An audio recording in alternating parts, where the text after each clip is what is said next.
Shroud of Turin. Shroud means burial cloth.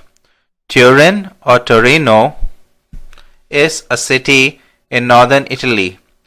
The shroud is in Turin for the last 7 centuries and it is exhibited about 10 times in 100 years.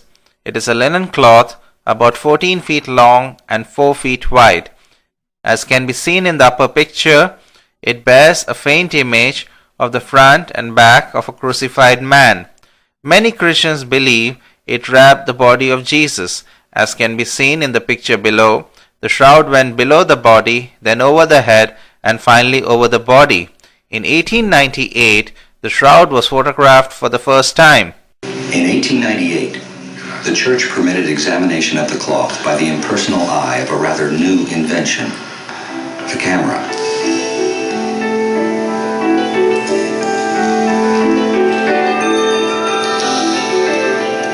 No one could have expected that the photographs Segundo Pia took that day would change forever the way people saw the shroud. For as the photographer's glass plate emerged from the developing solution, he saw a face, a distinct, clear face, unlike anything ever seen before on the shroud. He understood at once that the shadowy image on the cloth had been a negative, and that he was now looking at a positive. He held in his hands an image that would launch a century of scientific investigation. In film photography, the negative of the picture is developed first and then the positive is made. The picture on the right is the negative. Brighter areas in the positive appear as dark in the negative and darker areas appear brighter. As you can see, the negative on the right is much more clearer and detailed than the positive on the left. In fact, it is more detailed than any picture made by any artist in any century. This astonished scientists, medical doctors and artists and led to a lot of research on the shroud. The Shroud of Turin is the most scientifically researched historical object. The shroud image is so accurate that medical doctors can carry out an autopsy on this. Autopsy of the shroud by Dr. Robert Bucklin follows. Dr. Robert Bucklin, forensic pathologist at Los Angeles for many years, is probably one of the most experienced investigators in this field. To a person experienced in the examination of injuries, this is a particularly interesting case. Instead of having an adult human body to examine, we have images of the front of the body and of the back of the body. Both of these show injuries of various types on the body, all of which are shown in such detail and clarity that a forensic examination can be made. The body is that of an adult male, and the image as it appears here measures 5 feet 10 inches in length, and the estimated body weight is 175 pounds. The body appears to be about 30 to 35 years of age. On the body is a variety of injuries, ranging all the way from simple contusions to large areas of puncture where there has been an outflow of blood. The wounds can best be divided into 5 categories. The first group concerns injuries which appear on the back. These range from the top of the shoulders down to the areas of the calf. They consist of double puncture type wounds which appear to go in a direction from lateral toward medial and downward. They have obviously been made by some implement with sharp edges, and the implement was applied to the skin in a flicking fashion in such a way as to pull out bits of skin. Ve ne faccio vedere un tipo, uno dei tanti di quelli documentati. I will show you one type, one of the many documented, on which you can see the ends weighted with tachilli, as the Romans called them. These were heavy balls made of metal or bone. As you can see, this whip is divided into 3 parts, which, when applied, naturally multiplies the number of strokes. If we apply this to the photos of the shroud, For example, to this one showing the calves. And if we put these small metal balls of identical size over it, you have a graphic documentation of the marks left by one of the strokes of the whip, and one only.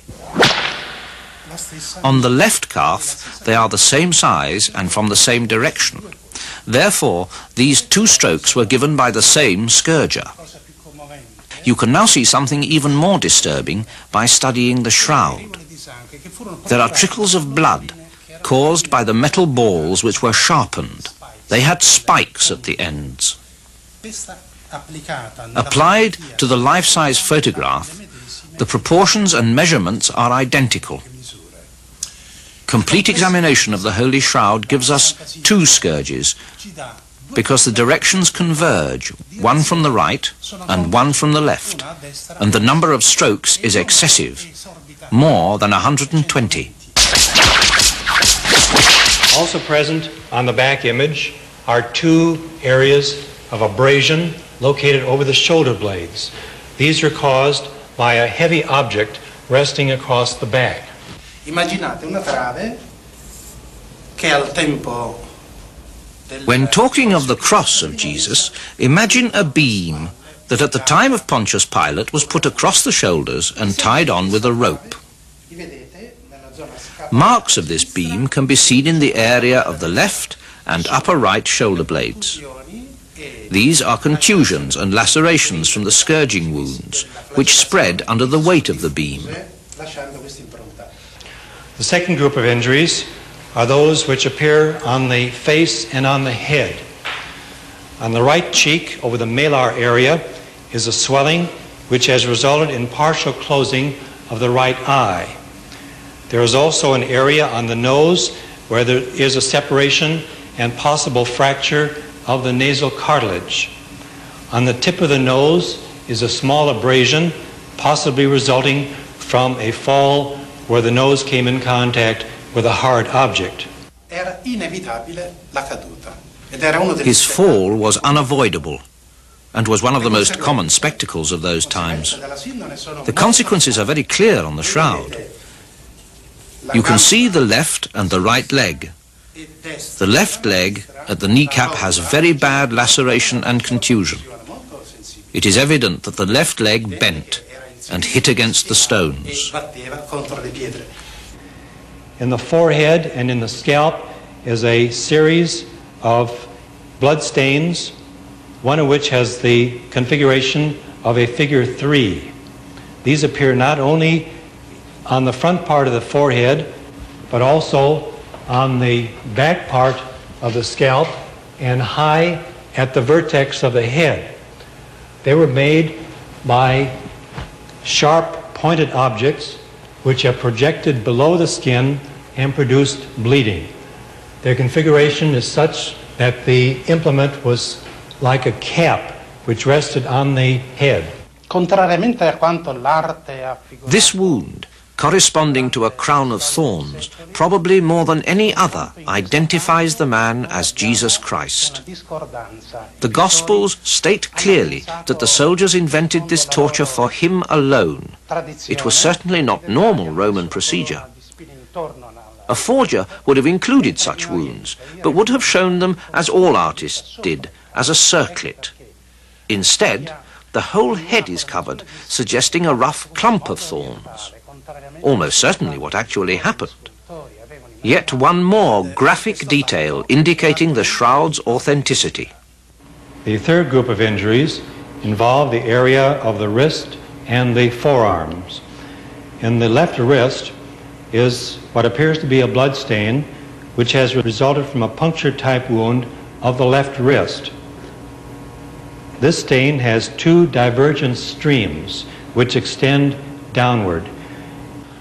If the left arm is moved laterally to a position where these two divergent streams are vertical as a result of gravity, we have the position of the arm at the time of the flow of blood.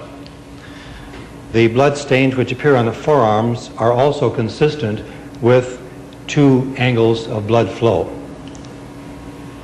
An injury to this part of the wrist will invariably damage the median nerve. whose function is to flex the thumb across the palm. It's interesting to note that there are no thumbs in these images. The next group of injuries are those about the feet, and they can best be seen on the dorsal image. The imprint of the right foot is pretty clear, and the heel and the toe are well defined. The left foot is less well defined. The left heel is elevated higher than the right heel, suggesting that the left foot was on top of the right instep and that a single spike was used to impale the 2 feet together.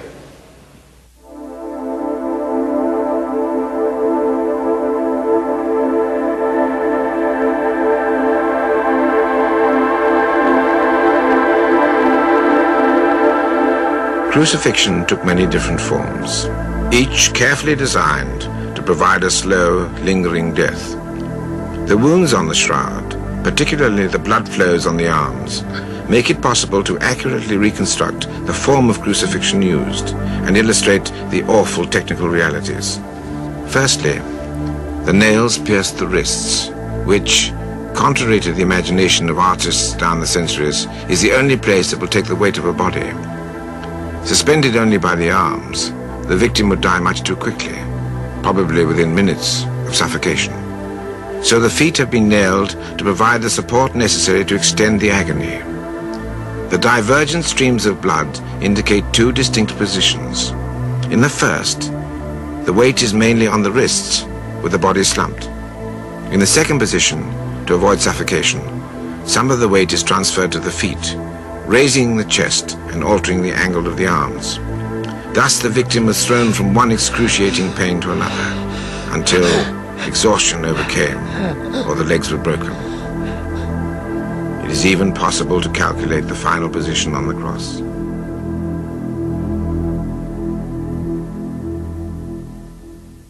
The last of the injuries is an apparent wound to the side. Here, in addition to a large outflow of blood from the heart, there is also evidence of another thin, watery type substance, which is best seen on the dorsal image, where blood has flowed across the lower part of the back and is separated from the heavier blood components. The markings on this image are so clear and so medically accurate that the pathological facts which they reflect concerning the suffering and death of the man depicted here are, in my opinion, beyond dispute. The image on the shroud has the same marks as mentioned in the Gospels, that is, the scourging, the crowning with thorns, the carrying of the cross, the nailing on the cross instead of the more common method with ropes, the absence of breaking of legs, the wound on the side made after death with emission of blood and water, the lack of washing of the dead body because of a violent death and hurried burial, the wrapping of the dead body in a precious cloth and entombment in one tomb instead of a common grave, the short time that the body was covered in the burial sheet. Dr. Alan Wanger is a medical doctor with experience with X-rays. He has spent more than 20 years searching for other images on the Shroud of Turin. He developed a new method, polarized image overlay technique, to compare 2 images. He found flower images on the shroud, which were confirmed by Israel's leading botanist, Professor Danin. This area of research has been vigorously pursued by Dr. Alan Wanger of Duke University and his wife, Mary. Wanger developed the hypothesis that certain off-body images on the shroud were impressions of flowers. He came to this research from the work of German physicist Oswald Scherman. He noticed these, but I didn't see what he was talking about at first, but later on I noticed the image of a flower very closely resembling a chrysanthemum. And as I backed off and looked around, I began seeing many of these images on the shroud. Obviously, these were banked in around the body at the time of burial. The purpose of the flowers is not known. Perhaps as a fumigant, since the body was hastily buried, or perhaps just to honor the dead. And by studying the shroud very carefully, we feel we've identified actually 28 of these flowers on the shroud. Wanger studied details on the shroud, comparing them with life-size photographs of the corresponding plants they resemble in the field. In addition, we were able to determine the flowering time of these, and all of these flowers bloom in either March or April, which indicate that this was the time of Passover, the time of crucifixion. Many of the plants recognized by the Wangers seem to be native to the Jerusalem area. They showed their findings to Israel's leading botanist, Avinoam Danin. Using details of plant morphology, I was rather happy to confirm their observations. Then I looked more and more, and altogether I marked here about 12 or 13 objects, botanical objects, that I observed on the shroud. One of the plants, Zygophyllum dumosum, was the key evidence for botanist Danin. Not only did he see its image on the cloth, but he found even more precise details than had the Wangers. Did this plant once lay on the Shroud of Turin? We can see here the image of Zygophyllum dumosum. The winter leaf looks like that.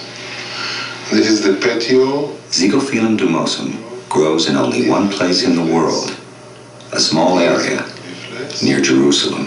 The four leaves I found is so clear that I can state that the stem of Zygophyllum dumosum was laid on the shroud in the spring.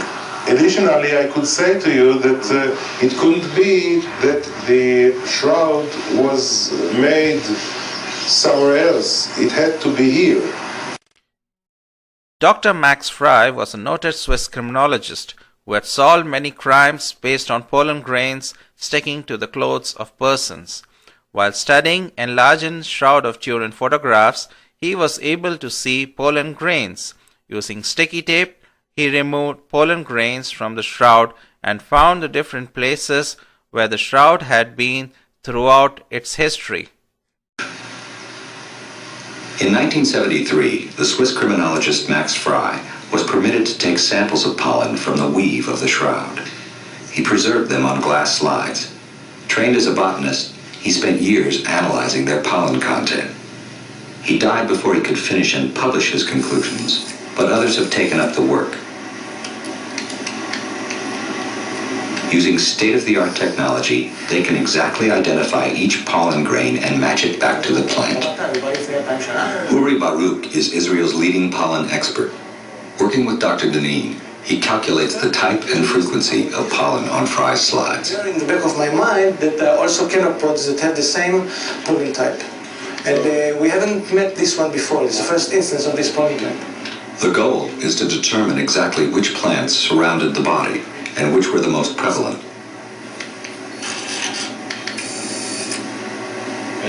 Of the 58 pollen types identified so far, 28 of the plants exist only in the Middle East.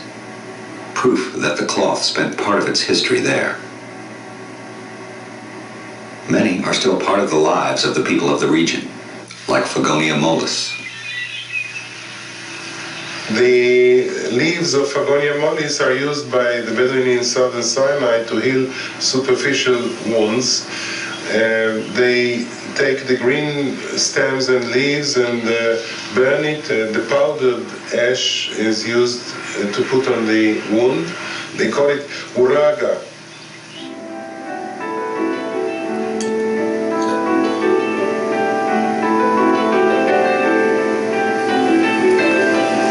Another Gundelia right now, you know. The slides have revealed an unusually high density of pollen from a plant called Gundelia terniforti. This particular sample came from an area next to the head of the man on the cloth. You can see the spines, okay? Here one, here one, here one.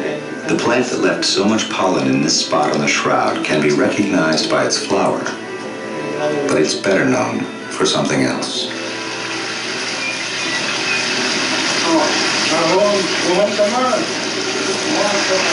I have to use my knife because it's a highly spiny plant. This is Gundelia tourneforti, the thistle that has the highest frequency of pollen grains from the Shroud of Turin.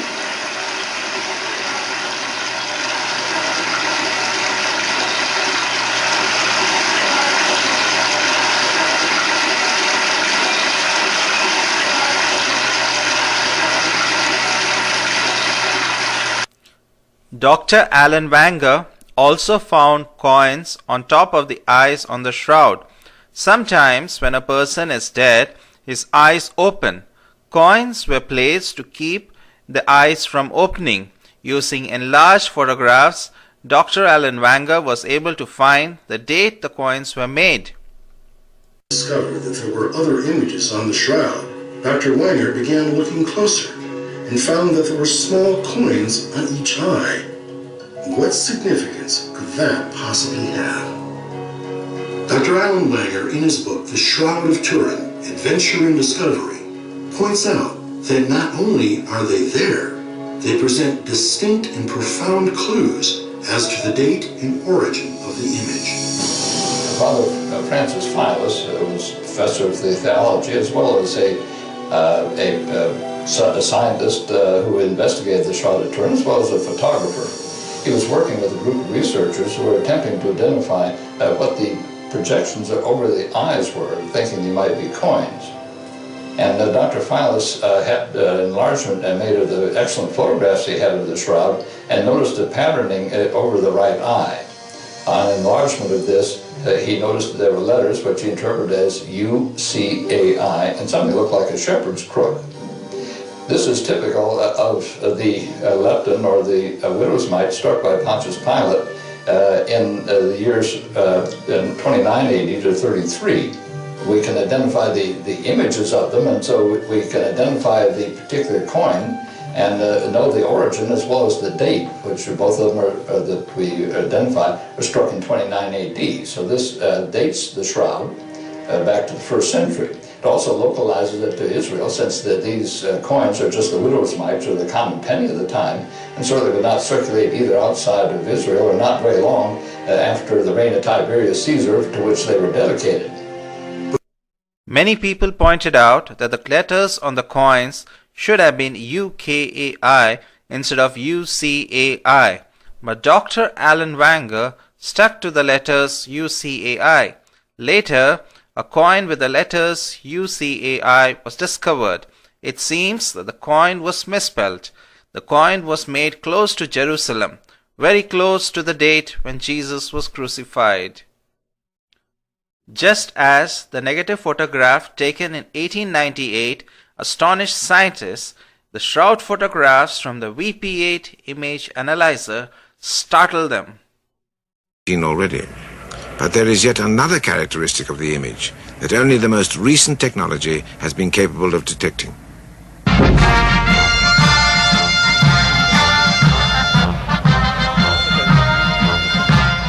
Here, at the U.S. Air Force Academy, Colorado Springs, a professor of physics and a professor of engineering have coordinated an intensive research program into the nature of the image on the shroud. Dr. Eric Jumper and Dr. John Jackson.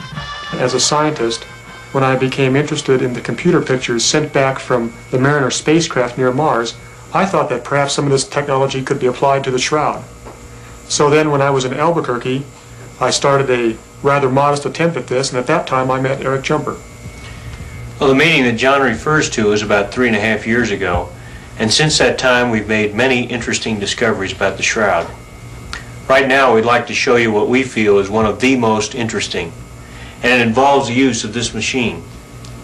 And we'd like to tell you exactly how it works. We already have 2 filters of different density lined up under the television camera that you see here. The television signal is then fed into our equipment, and you can see the filters displayed on our TV monitor. And of course what you see are 2 squares of different shades of darkness.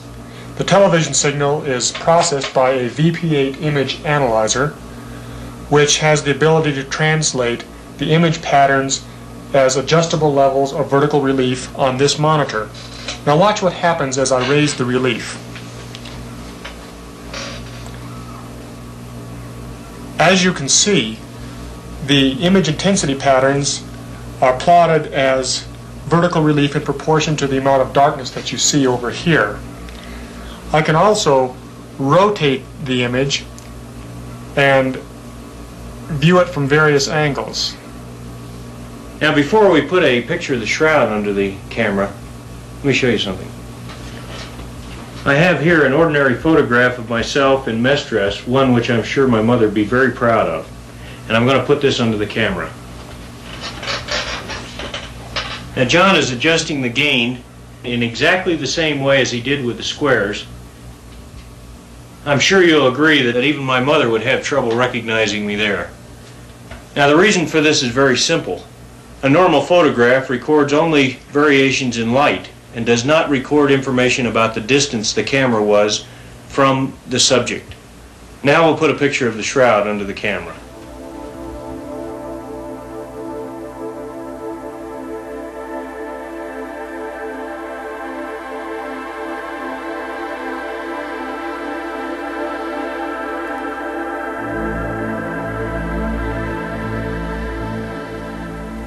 As you can see, unlike the photograph of Eric, this image is clearly recognizable.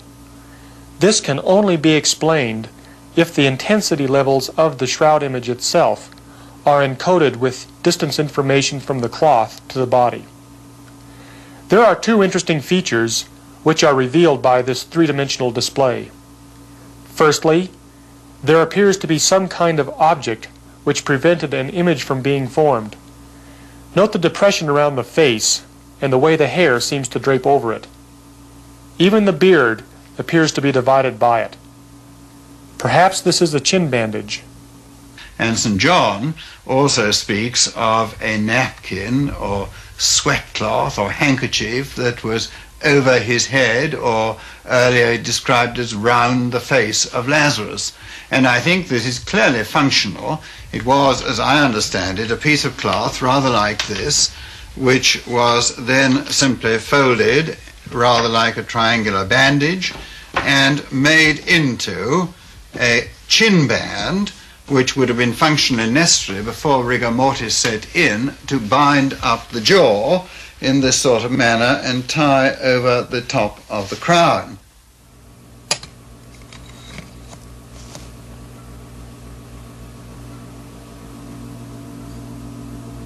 What we're now looking at is an image of the full body. We have an image of the front and one of the back. Of course, these are the burn marks, but what we're really interested in is the image between them. We see the head, the pectorals of the chest, the two arms, and the legs with one knee slightly raised. What's interesting is that the knee is not raised well above the chest or the head, but looks like it's in the correct dimensions. We see that the back also has the same characteristics, and we can even see a bit of roundedness in the calf.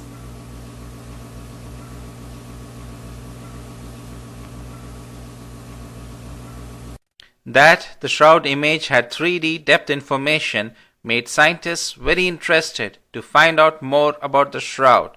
In 1973, the top scientists of USA got permission from authorities to examine the shroud closely. As shown, they brought the latest technology and collected evidence for 5 days, which they later researched. In the late 1970s, a group of scientists pressured the church to let them examine the shroud with the latest technology.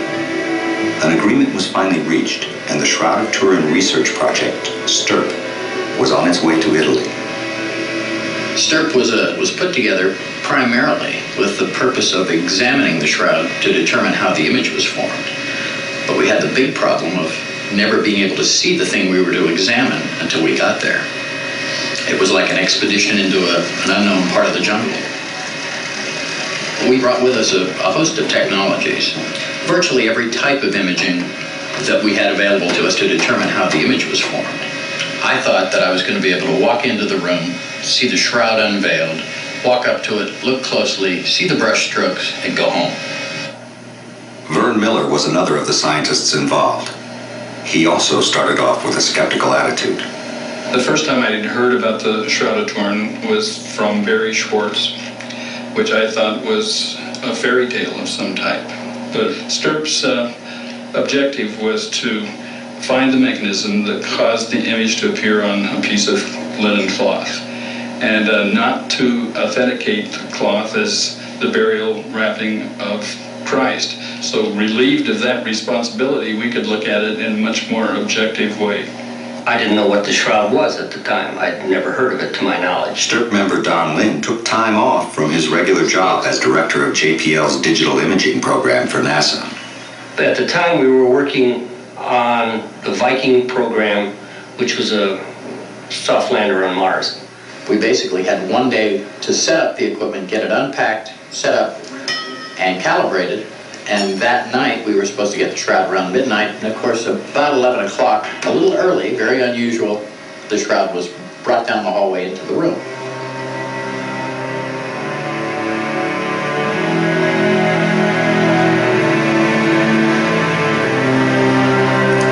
One of the first experiments that was done on the shroud was to separate the cloth from its backing cloth in a small area, about 4 inches. That allowed us the first look at the backside or the underside of the Shroud of Turin in 400 years, and this image is the precise moment that they took their first peek at the back of the shroud.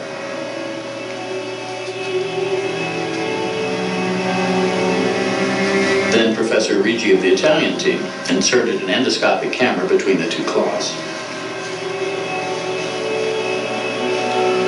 When I saw that focusing light underneath the number 3 bloodstain, I turned off the room lights, he turned on the focusing light, and we saw for the first time that the bloodstains had actually soaked into the cloth, the way blood would, and the image did not.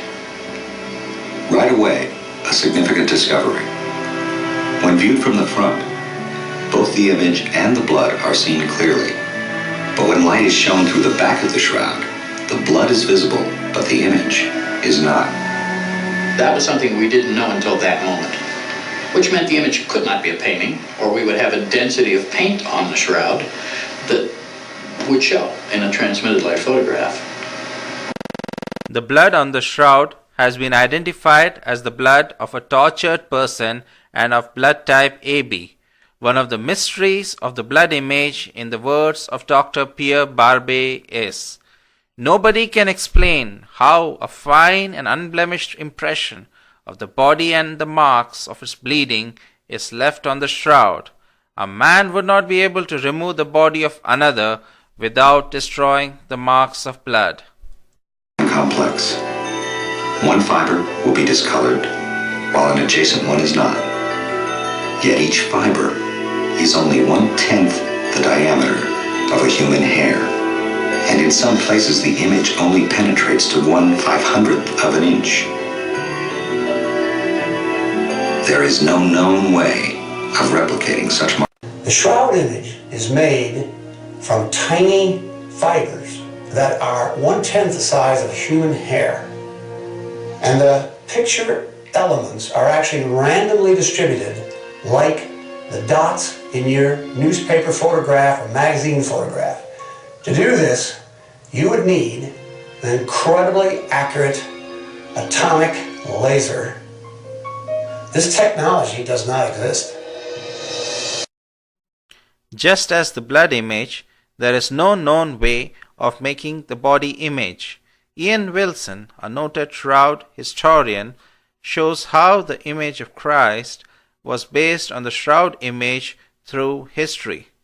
I began to consider the simple fact that the likeness of Christ that has come down to us through the centuries was surprisingly similar to the image visible on the shroud. Of course, this could mean that the forger, whoever he was, simply chose to copy the conventional likeness. But what if the shroud were genuine? I began to trace the likeness of Christ back through the centuries. The 15th century, the 14th century, the 13th century.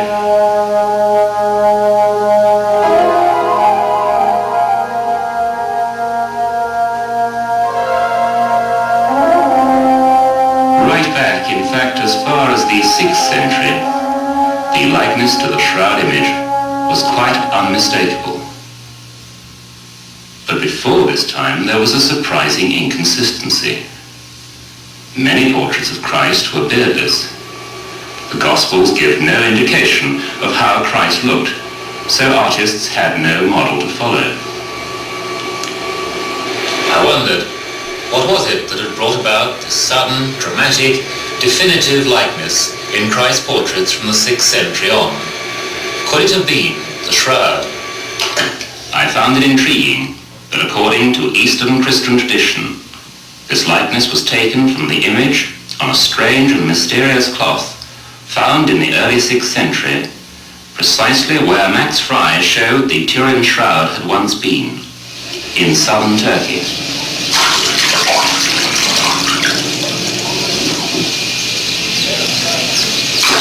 The cloth was discovered here, in the southern Turkish town of Edessa, now known as Urfa, or perhaps we should say rediscovered. Edessa was the earliest, and at that time, one of the greatest eastern centers of Christianity. Cave tombs in the surrounding hillside were inhabited by thousands of hermits who came just to be close to the holy city. The citizens proudly claimed that Christianity in Edessa dated back to the very time of Jesus himself. They told the story of King Abgar V, who we know ruled in Edessa at the time of Christ. Now Abgar was stricken with a disease. Hearing of the miracles of Jesus, he wrote to him asking that he might come to Edessa and cure him. But Jesus did not come. In his place came a disciple named Addai, bearing with him a cloth, having a miraculous image of the Savior himself. Abgar was cured, and believing on Jesus, he brought Christianity to his city. Abgar was succeeded by his son Manu, who returned to the old pagan gods, and the persecuted Christians hastily hid the sacred cloth away.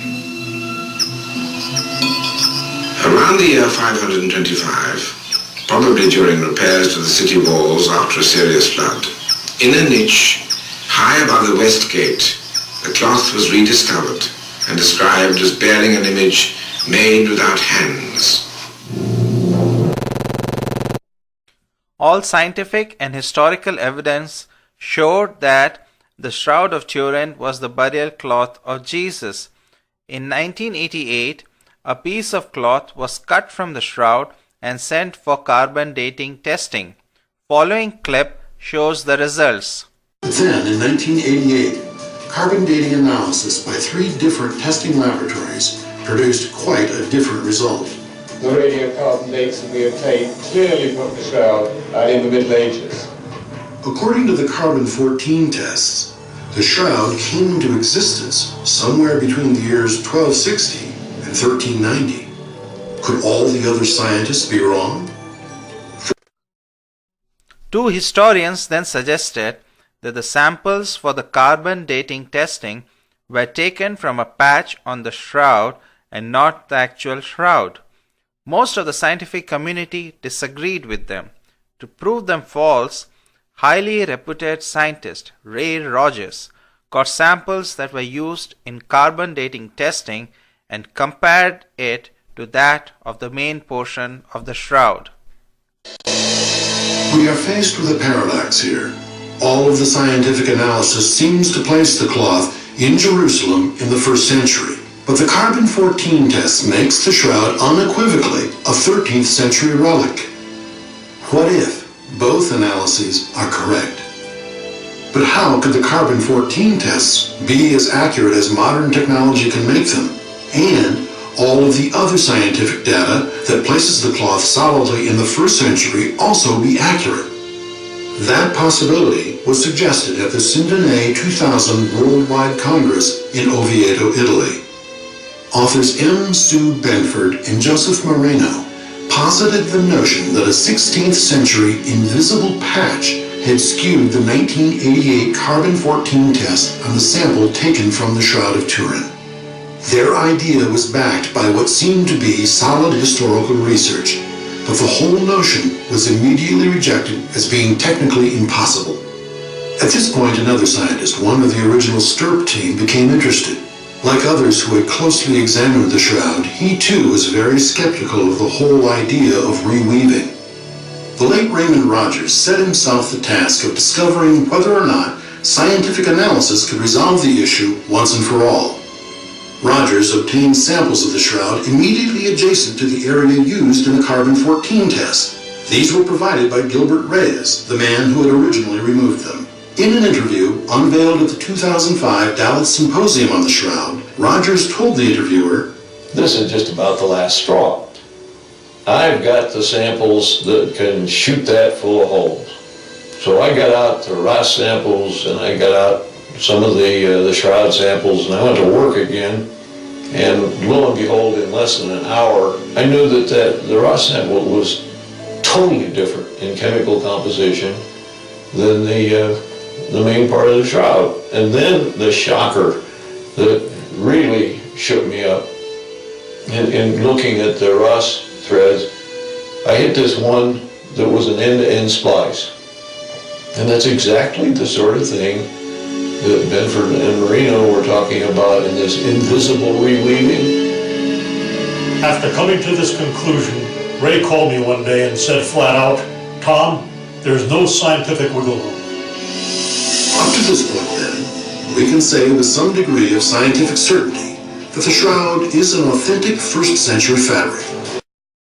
It can be seen that the samples used from the carbon dating result, extreme right, are very much different from the other samples from the shroud.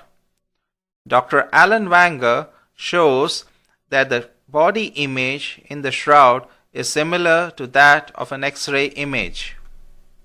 And as we rotate back, Radiation may be the only way to explain recent findings that the image is like an X-ray, revealing internal structures of the body.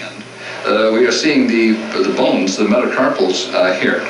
Even more striking, as we shift up to the wrist area and rotate back and forth, looking here, we can identify the individual wrist bones on the Shroud of Turin. We see skeletal features in the depth of the body consistent with some type of X-radiation. And so we feel that the image, other than the direct contact from blood and so forth, is basically formed by this remarkable and unique situation of radiation. Superimposing a skull over the face of the shroud reveals internal structures with remarkable clarity. We can see that we are seeing the images of teeth here. As we shift back and forth, we can see on the shroud, here are the teeth, roots and all. And what is the source of the radiation? Some researchers feel they have the answer to that one. Dame Isabel Pixick is a very well-known artist. She has done a lot of research into the Shroud of Turin using human models. Her findings are: 1. Any artist while drawing a picture makes an outline first, but there is no outline in the shroud image. The image slowly blends into the background. 2. On any picture, the light shines on objects from outside, and some portion of the picture is under shadow. In the shroud, the light seems to come from inside the body. 3. The shroud image is clearer at a distance of 10 feet than when viewed from close. Look at the image of the shroud, the two bodies next to each other. You feel that it's a flat image. But if you create, for instance, a three-dimensional object, as I did, the real body, then you realize that there is a strange dividing element, an interface, from which the image is projected up and the image is projected down. The muscles of the body are absolutely not crushed against the stone of the tomb. They are perfect. It means that the body is hovering between the two sides of the shroud. What does that mean? That there is absolutely no gravity. Other strange things you discover, that the image is absolutely undistorted. Now if you imagine that the cloth was wrinkled, tight, wrapped around the body, and all of a sudden you see a perfect image which is impossible unless the shroud was made absolutely taut, rigidly taut. Peter Soons is a shroud researcher who has found three-dimensional holograms on the Shroud of Turin. There was my photographs and told them there was 3D information in it. They were very skeptical about it, because normally you don't make a hologram of a photograph. Then they started experimenting, and they found out that they could make a hologram of this material.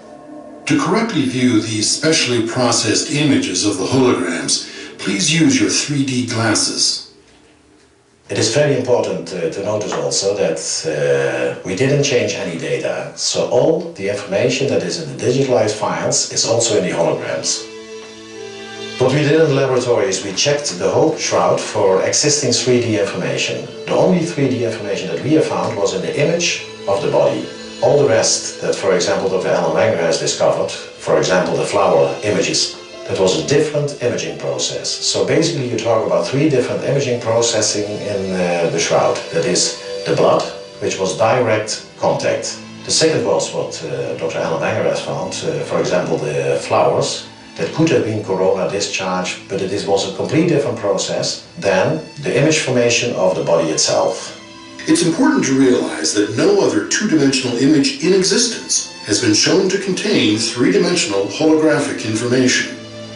The whole body of holograms gave us the possibility to see the image of the man on the shroud under angles that had never been seen before. We could confirm a couple of the findings, like, for example, the round little objects on top of the eyelids that have been interpreted as being coins. We cannot see inscriptions, but we can confirm that they are solid little objects. A point of controversy has always been the position of the legs, because you cannot see that very well on the photographs. On the hologram, of course, it shows extraordinarily well. The left leg was stretched, the foot was put in a diagonal position, fixed to the cross, and then the other foot, the right foot, was put straight in a vertical position on top of the other foot. That's why the leg is bended, and there was used one nail to nail both feet and fix them to the cross. The hologram provided yet another surprise for Dr. Soons and his associates, one they are only now beginning to explain. The most exciting things that we found in the hologram was under the beard, in the neck. It was known already that it was a white line, but nobody could ever say what that exactly meant and what it was.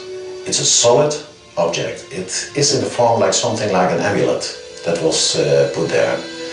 Now, after studying it for quite a while, I could figure out that there were letters on it, on top, sticking out a little bit. Well, it turns out that information on that plaque is evident in some photographs and not in others. And the people at the Eindhoven Holographic Lab in Holland found that slight variations in the focusing distance brought that information out. So on one photograph where we have this information, it was just by pure luck that everything was right and they captured it. And what that is suggestive of is that there is different information at different depths into this image. And Dr. Peter Soons thought he saw letters there, and he talked with a rabbi and scholar who was fluent in the Aramaic and Hebrew, and the letters are apparent, and they translated those into a meaningful phrase, which says a lot about who this might be. Now these letters are ABA, Aleph, Bet, Aleph, which is the word Abba, which means father. Now, seeing the circumstances here and where the amulet is, that makes a lot of sense, because Christ used to call himself also the Son of God, the Son of the Father, the Son of the Holy One. So it is like saying, the amulet that was put probably by the apostles over there, like saying, here is the Son of God. John 20. The two were running together, but the other disciple outran Peter and reached the tomb first. He bent down to look in and saw the linen wrappings lying there, but he did not go in. Then Simon Peter came, following him. and went into the tomb. He saw the linen wrappings lying there, and the cloth that had been on Jesus' head, not lying with the linen wrappings, but rolled up in a place by itself. Then the other disciple, who reached the tomb first, also went in, and he saw and believed. What did he see? This is from a 6th century Eastertide Mass in Spain. Peter ran with John to the tomb and saw the recent imprints of the dead and risen man on the linens. Conclusion. Shroud of Turin is the photograph of Jesus' victory over death, the most significant victory and event in the history of mankind. It shows the extent of God's love for us and the amount of suffering He went to give us life and life after death. Jesus said to Sister Maria Pierina, "Contemplate my face and penetrate my heart's depth of sorrow. Console me and search for souls who will immolate themselves with me for the salvation of the world." Final prayer. O Jesus, who in your bitter passion did become the most abject of men, a man of sorrows, I venerate your sacred face, whereon that once did shine the beauty and sweetness of the Godhead, but now it has become for me as it were the face of a leper. Nevertheless, under those disfigured features, I recognize your infinite love, and am consumed with the desire to love you and make you loved by all men. The tears which well up abundantly in your sacred eyes appear to me as so many precious pearls that I love to gather up in order to purchase the souls of poor sinners by means of the infinite value. O Jesus, whose adorable face ravishes my heart, I implore you to fix deep within me your divine image and to set me on fire with your love, that so I may be found worthy to come to the contemplation of your glorious face in heaven. Amen. These are the sources for this presentation. Pope Benedict has dedicated the year 2010 to the Passion of Christ, and the Shroud of Turin will be shown to the public in the spring of 2010. Thanks for coming for this presentation.